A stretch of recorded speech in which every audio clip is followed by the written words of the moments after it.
সালাম মিডিয়া আমাদের সঙ্গেই থাকুন। আসসালামু আলাইকুম ওরহমতুল্লাহি ওবরকাতুহ। আলহামদুলিল্লাহি রাব্বিল আলামিন ওয়ালা আকিবাতুল মুত্তাকিন ওয়াসসালাতু ওয়াসসালামু আলা খাইরি খালকিহি মুহাম্মাদিন ওয়া আলিহি ওয়া আসহাবিহি আজমাইন, আম্মা বাদ। সুপ্রিয় দর্শক মণ্ডলী, আজকে যে আলোচনা হবে আমাদের সেটি হলো তারিফুল ইবাদাহ ও শুরুতুহা। ইবাদত কাকে বলে, ইবাদতের সংজ্ঞা কী এবং তার শর্ত কী, ইবাদত কবুল হওয়ার জন্য কিছু শর্ত আছে, সেই শর্তগুলো কী কী, এই বিষয়ে একটি সংক্ষিপ্ত আলোচনা। দেখুন, ইবাদত সাধারণত লফজি বা আবিধানিক অর্থে বলা হয়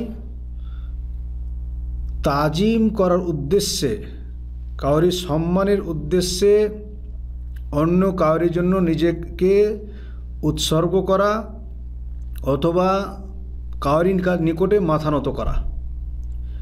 এটা একমাত্র আল্লাহ রাব্বুল আলামিন ছাড়া আর অন্য কাউরির জন্য জায়েজ নয়। একমাত্র আল্লাহ রাব্বুল আলামিনের উপরেই বা আল্লাহ রাব্বুল আলামিনের জন্যই এই কাজটি করা যেতে পারে। 2 নম্বর হলো যে যাকে বলা হয় ইবাদত ফিশ শারঈয়া, অথবা শারঈ অর্থে ইবাদত বলা হয়। যেমন ইবনে তাইমিয়া, শেখুল ইসলাম ইবনে তাইমিয়া রহমতুল্লাহ আলাই ইবাদতের তারিফ করেছেন। তিনি বলছেন, হুয়া ইসমুন জামিউন লিকুল্লি মা ইউহিব্বুহুল্লাহু তাআলা ওয়া ইয়ারদাহু মিনাল আকওয়াল ওয়াল আফআল সাওয়ান কান আল কওল আও আল ফিল যাহিরান আও বাতিনান। এমন একটি বস্তু, সমস্ত ওই বস্তু যাতে আল্লাহ রাব্বুল আলামিন যেটাকে পছন্দ করেন এবং যাতে আল্লাহ রাব্বুল আলামিন সন্তুষ্ট হন, সেটা কাওলি হতে পারে, ফেলিও হতে পারে, অর্থাৎ কোনো কর্ম হতে পারে এবং কোনো কথার দ্বারাতেও হতে পারে। এটা এই কথা এবং কর্মটা প্রকাশ্য হতে পারে, অপ্রকাশ্য হতে পারে। প্রকাশ্যে যেমন নামাজ, রোজা, হজ, যাকাত ইত্যাদি। অপ্রকাশ্যে যেমন অপ্রকাশ্য ইবাদত হলো আল্লাহর মহব্বত, রাসূলুল্লাহ সাল্লাল্লাহু আলাইহি ওয়াসাল্লামের মহব্বত, আল্লাহর আযাব থেকে ভয় ভীতি, আল্লাহর রহমতের আশা আকাঙ্ক্ষা, আল্লাহর উপর ভরসা করা, শুকর আদায় করা, সবর ইত্যাদি। তাহলে আমরা বুঝতে পারলাম যে ইবাদত কাকে বলে।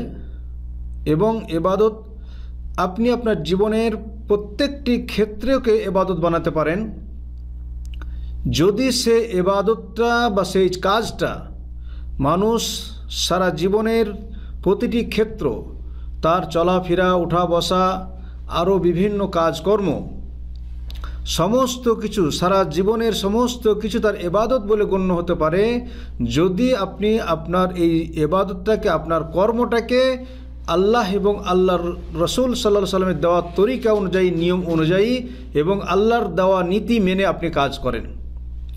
আপনি আপনার জীবনকে যদি আল্লাহ রাব্বুল আলামিনের দেওয়া তরিকা অনুযায়ী, আল্লাহর নীতি মেনে জীবনকে পরিচালনা করেন, জীবনের প্রতিটি ক্ষেত্রে আপনার জীবনকে পরিচালনা করেন, তাহলে জেনে রাখেন যে সেটি হলো আপনার ইবাদত। এই জন্য আল্লাহ তাআলা বলেছেন, ইন্না সলাতি ওয়া নুসুকি ওয়া মাহইয়ায়া ওয়া মামাতি লিল্লাহি রাব্বিল আলামিন।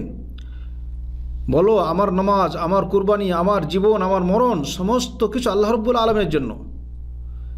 তাহলে আল্লাহ রাব্বুল আলামিনের জন্য যখন হয়ে যাবে, এটা আপনার জন্য আপনার ইবাদত হয়ে গেল। কারণ এমনকি আপনি যদি যে কোনো কাজ করেন, সেটা যদি এই কাজের পিছনে জীবনের প্রতিটি ক্ষেত্রকে যদি আপনি দিনের পথে বা আল্লাহ রাব্বুল আলামিনের দেওয়া নিয়ম কানুন মেনে পরিচালিত করেন আপনার জীবনকে, জেনে রাখেন সেটিই আপনার ইবাদত। এমনকি আপনার নিজস্ব ব্যক্তিগত চরিতার্থ পূর্ণ করবেন, সেটিও আপনার ইবাদত হবে, যদি সেটা শরীয়ত সম্মত হয়। এই ইবাদত কবুল হওয়ার জন্য 2টি শর্ত আছে। সেই শর্ত অনুযায়ী যদি আপনার ইবাদত হয়, তবে আপনার ইবাদত কবুল হবে, এছাড়া আপনার ইবাদত কবুল হবে না।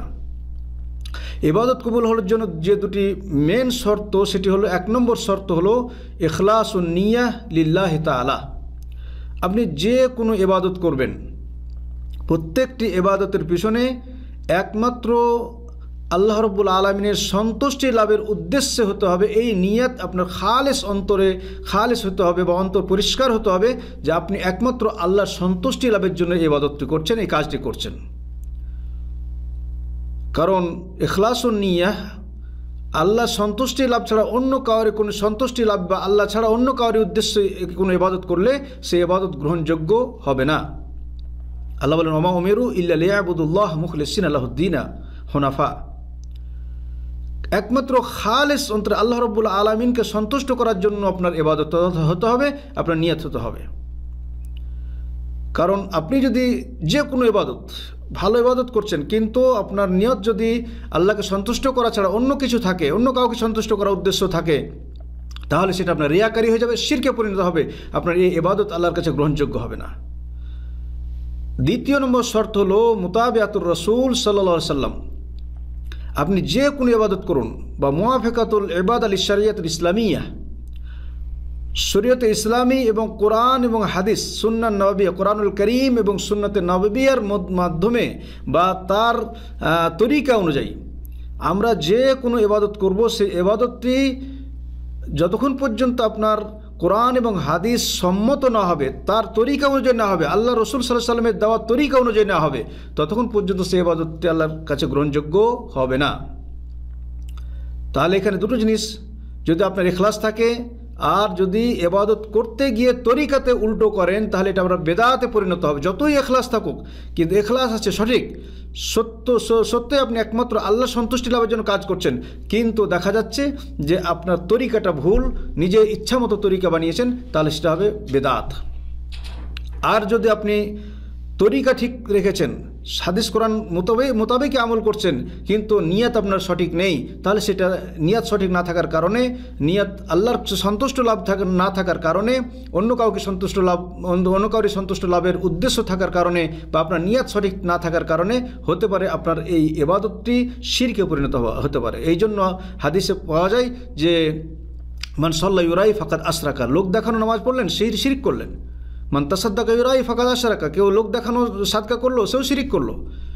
তো যাই হোক, এই দুটি শর্ত আমাদের খেয়াল রেখে ইবাদত করতে হবে, তবেই আমাদের ইবাদত আল্লাহর কাছে গ্রহণযোগ্য হবে। মহান রব্বুল আলামিনের কাছে দোয়া করি যে আমাদের প্রত্যেকের ইবাদত সঠিকভাবে আল্লাহ সন্তুষ্টি লাভের জন্য এবং সেটা শরীয়ত মোতাবেক ইবাদত করার তৌফিক দান করেন।